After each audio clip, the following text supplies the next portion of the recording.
Actually, yeah. Let me know when you're sure, then we can talk. No, I'm sure that I am. You sure you're a Christian? Okay. Okay. So, And why? well, actually, no. I have a question for you, man. So. About Christianity? Yeah, about Christianity. Yeah, go on. So Matthew, Mark, Luke, and John. Yeah. Do you think that the authors actually wrote that? No. Okay. Who do you think wrote Matthew, Mark, Luke, and John? Anonymous authors that we don't know. Okay. Cool. And then so. Do you believe the same? No. I believe that actually Matthew, Mark, Luke, and John were written by those Okay. guys. So Mark never saw Jesus. You know that, right? Yeah, because Mark got his testimony from Peter. Right. So why did Mark's gospel become a gospel, not Peter's? Because Mark was the one who wrote it down, right? Yeah, but I'm asking you. Why a second-hand eyewitness, not the first-hand? But Peter was asking Mark, like Peter got Mark to write Did it Peter down. not know how to write? I don't know. Okay. What about Matthew? Why didn't Matthew copy from Mark? Are you aware of that, by the way? Did you say what Yes. Matthew covered from Mark? So, Yes. I mean, A large portion of it. there is a part of the history which does say that Matthew did get his word. So Matthew and Luke would have gotten a bunch of this stuff from Mark. Yeah, but that's what I'm asking. Why would Matthew, supposedly an eyewitness, apostle of Jesus, why would he go based on the writings of someone who never saw Jesus, never lived with him? So It's a second-hand information. So he would have gotten the. So I guess to help him write his gospel, yes, he would have also referred to the. Because I mean, are you familiar with sort of oral tradition and how the stories would have been told during that kind of time? So I'm familiar with oral tradition, but there's no evidence of any chain of transmission orally, so that's like the way we have in Islam. so that's why sort of in Christianity you would have actually had the tradition.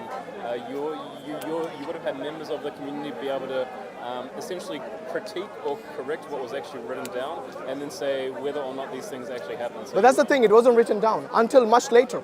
So during the time of Jesus, he didn't walk around with the Gospels in his hand, did he? no, he did not. Okay, so what was Jesus teaching? What was he preaching?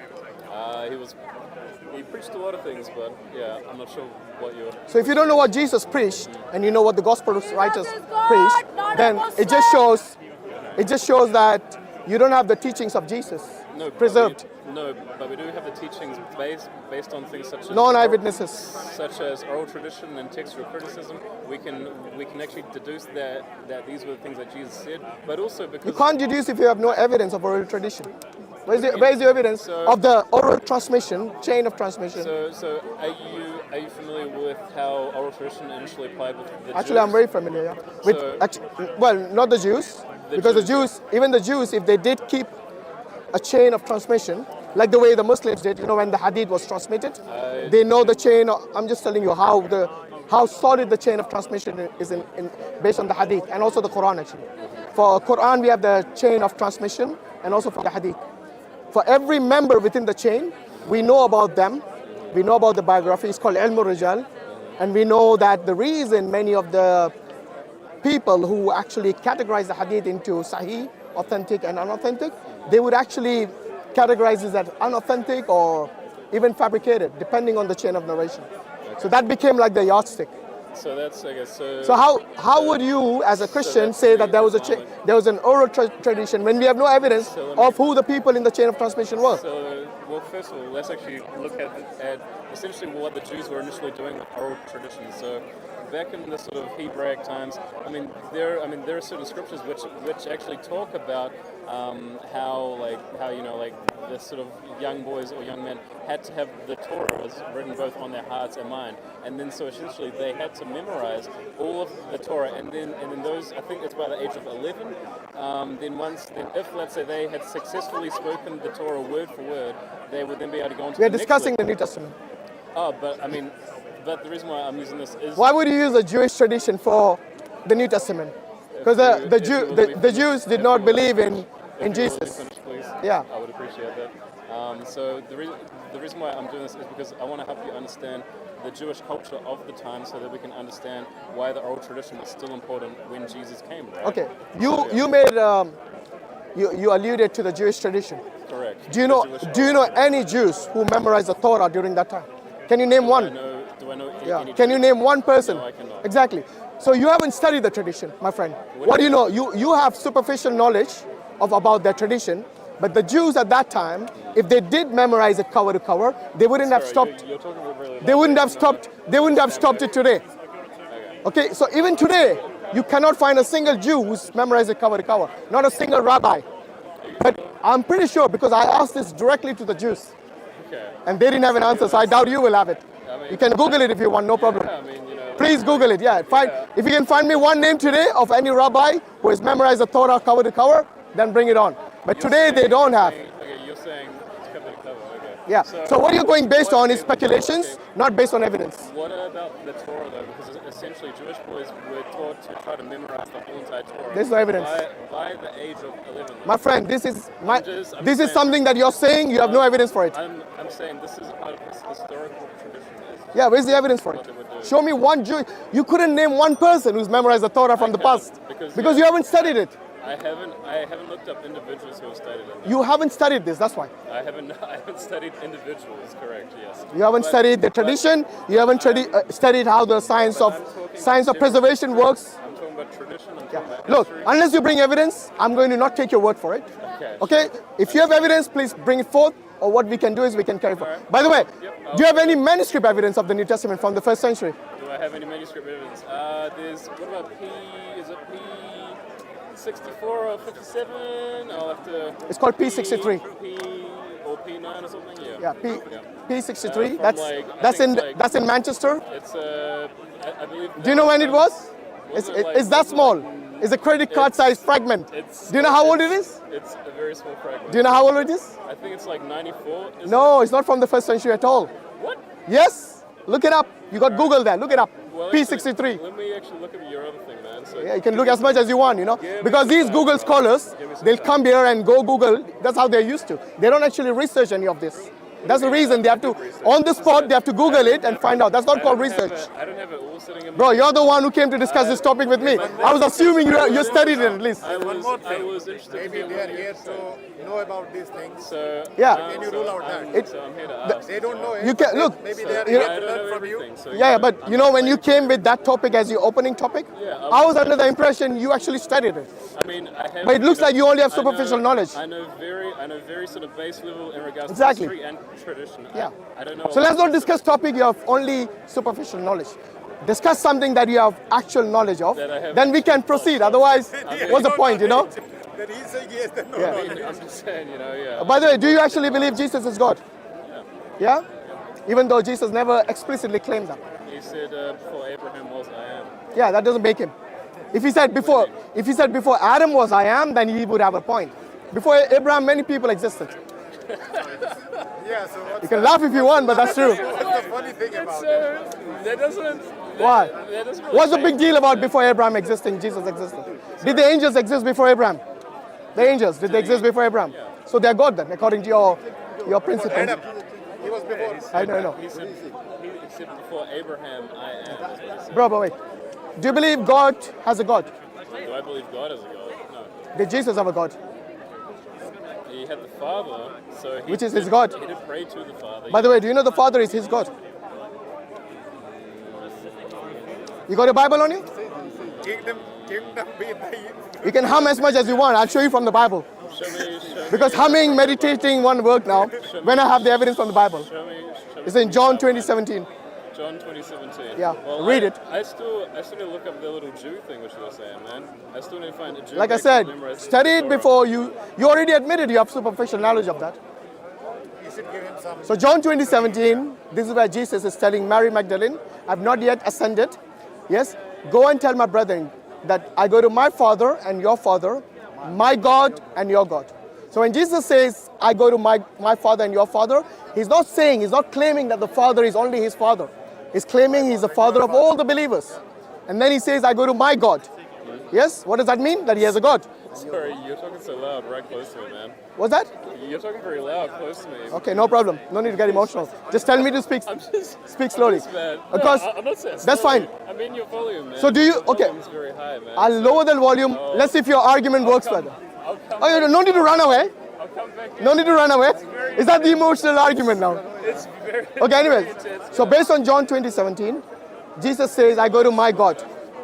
Okay, my God and your God. Once again, he's not making it. You're dropping a lot of things on He's me not. at once. While he's finding that. John 20:17? Yeah. Was it? Is that what you accent. Yeah. He's speaking at a good volume. You're very low. We can't hear you. Oh, okay. Yeah, it needs to be picked up by the microphone, otherwise no point. Well, you need to speak up. I see what you're saying, yeah. Yeah. I mean, Read it I aloud quickly so we can speak hear up. it. Don't cling to me, Jesus said, for I haven't yet ascended to the Father. But go find my brothers and tell them, I am ascending to my Father and your Father, to my God and your God. Yes. Yep, good. Do you agree with me? I agree with you with what? That your God has a God?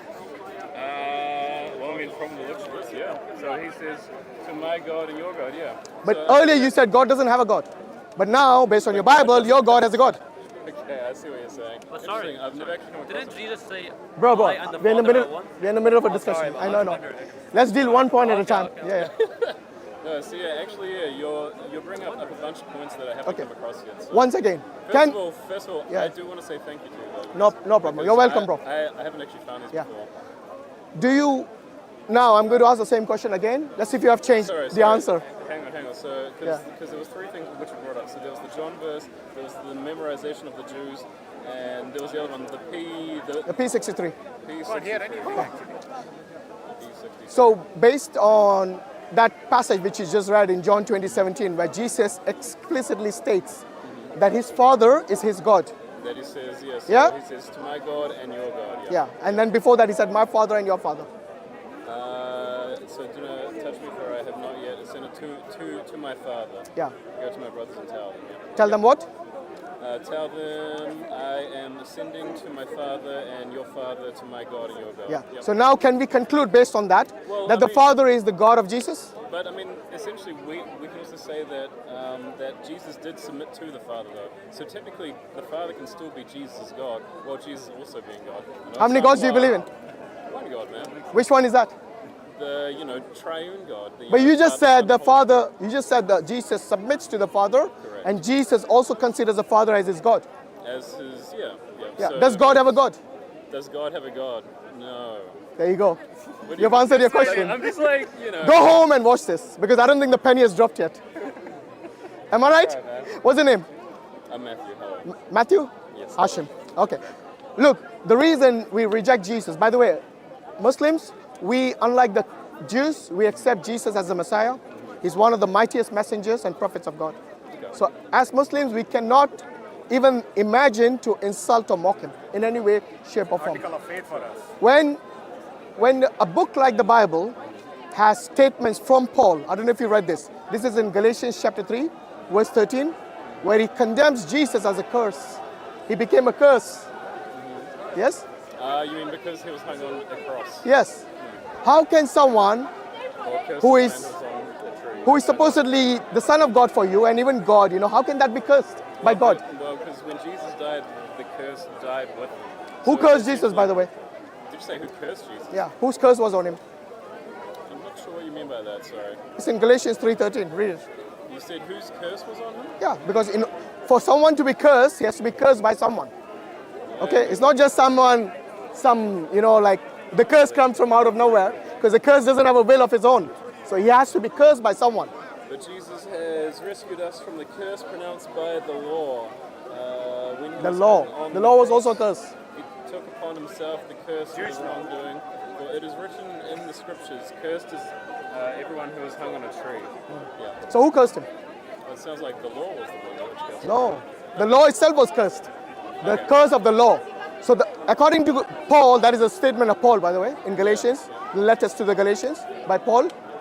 Jesus, not only the Torah, which is the law, was supposedly be the curse, but also Jesus is a curse. Now the curse, Why are you saying Jesus is a curse? that's what he's saying. He was cursed. He became a curse. He didn't. When you become a curse, you're cursed. Hang on, let me. Okay, read it again. Let me read that again. No problem. Jesus has rescued us from the curse pronounced by the law. When he was hung on the cross himself, he took upon himself the curse for our wrongdoing, for it is written in the scriptures. Cursed is everyone who. Okay, so cursed is everyone who is hung on trees. Exactly. So then there's that. So he was cursed, yeah? So Jesus would have been cursed right? Exactly. By whom? By the law. What do you mean God? By God. No, yeah, God. Why would God want to curse another God? Why would Because he's your God, don't forget. Why would God want to curse another God? Yes. They had a fight. I'm bigger God. That's a peculiar question. Why would God want to curse another God? What is your mindset? You see, the people who are monotheists don't have this issue. I would say probably out of love, and I know that sounds a little Oh, wild. whoa. Hear me out. So you love someone and you curse them. Well, How does that work? The thing is that Jesus was essentially the lamb that was taken, that took away our sins, right? And then so because Jesus took away our crap, man. Oh, I'm getting my words all mixed up. But yeah, so Jesus' death was a good example of now sin is dead, right? Or sorry, now. The question was, why is he cursed? Oh, man, I'm like. The reason is given in I'm that. like getting this right, yeah. The reason is given in the passage you read twice. I feel like it's because he hung from a pole. Sorry. The reason was because he hung from a pole. You read it twice. The answer was right in there. He hung from a cross. Yeah. Well, the pole has Tree. the cross has a pole in the middle, isn't it? Yeah. So, and this, according to the Old Testament, the people who actually were crucified, the reason they were crucified is because of the crime they committed, and hence God cursed them because of the being criminals. But here Jesus is portrayed as a criminal, that he took everybody's sin on him, hence becoming the greatest sinner. Yes, I don't know how that works. Well, I mean, he didn't have any sin, but then then he took everyone's sin. That means he took it upon him. Yeah. So when you are actually taking the sins of the world and you're atoning for the sins, yeah, it means that. What does atoning mean? Atoning means atoning. Sorry. Yeah, to atone means to take on somebody else's sins, and they will be forgiven for that. So in either way, look, the fact that Jesus himself was proclaimed as a curse by Paul, that is wrong, because this was supposed to be the plan of the biblical God. Am I right? It was supposed to be what? The plan of biblical God. I thought you said I was speaking too loud. Now is it too low for you? Sorry. Make up your mind, dude, because you can't win with him. Sorry, man. When I speak loud, he says, don't speak too loud. Now I have to repeat twice everything now. I tried to lower it. I have to repeat it twice now. Yeah. Sorry. So it was the plan of God, based on the Bible, to perform this human sacrifice of a completely innocent man, yes, in order for the sins of the world to be transferred to him. To be redeemed. Sure. Yeah, redeem means the forgiveness. Yeah. Yeah, but you have to first transfer the sins onto Jesus. Yeah, that's correct. So what do you make of it? What do I make of that? Of what do you make of the fact that this human sacrifice, yes, was pre-planned? That too of a completely innocent man. Would you consider that to be just? Would I consider that to be just? I don't know. I would consider it, I mean, in terms of what it stands for, I'd say it's very loving, but I don't know about just. How is it loving? Loving would be to forgive without killing an innocent man. That would be loving. I don't see love or justice here. I mean, from both angles it fails. I mean, we could try to look at the moralistic. Right? Alhamdulillah. I mean, yeah, we could try to look at it from the moralistic point of view, but I'm trying to look at it from more of the fact that it actually did happen. No, but I'm asking you, is it just to kill an innocent man for the sins of others? Let me give you an example of a court. Okay. Yeah, let's say in a court, you are the judge. You have a condemned criminal who is being condemned of the murder he committed. Yeah, and you have already proclaimed that he's guilty. Okay. So we have a condemned murderer, yeah? But you, instead of saying, punish him, you say, hold on a minute, punish my son instead, yeah? And let this criminal go free. I mean, would any court of law, even if it was in the Amazon forest, would they consider this to be just? Okay. I don't know about that one, but let me kind of. I'm asking you. Forget about everybody else. I'm asking you. Yeah, so would you consider it to be just? So that's why I'm saying that I don't have a static yes or no answer. Why not? Do you not have moral bone in you? My answer is that I don't think that is the perfect perspective to describe exactly. It is actually. That's exactly what happened. Because yeah, no, hear me out. Because Jesus, right? Jesus was actually the one who would have put his hand up and say, and he was the one that said himself, no, take me instead. So it was actually Jesus. He didn't say that actually. It was actually Jesus. In fact, he was doing the opposite in the Garden of Gethsemane. Jesus did request, Father, if you will, take this. Exactly. So he wasn't a willing sacrifice. He's not a willing sacrifice. No, but if he was a willing sacrifice, he wouldn't ask God to show him another way, an alternative. He wouldn't have asked that. He chose to be the perfect lamb for us.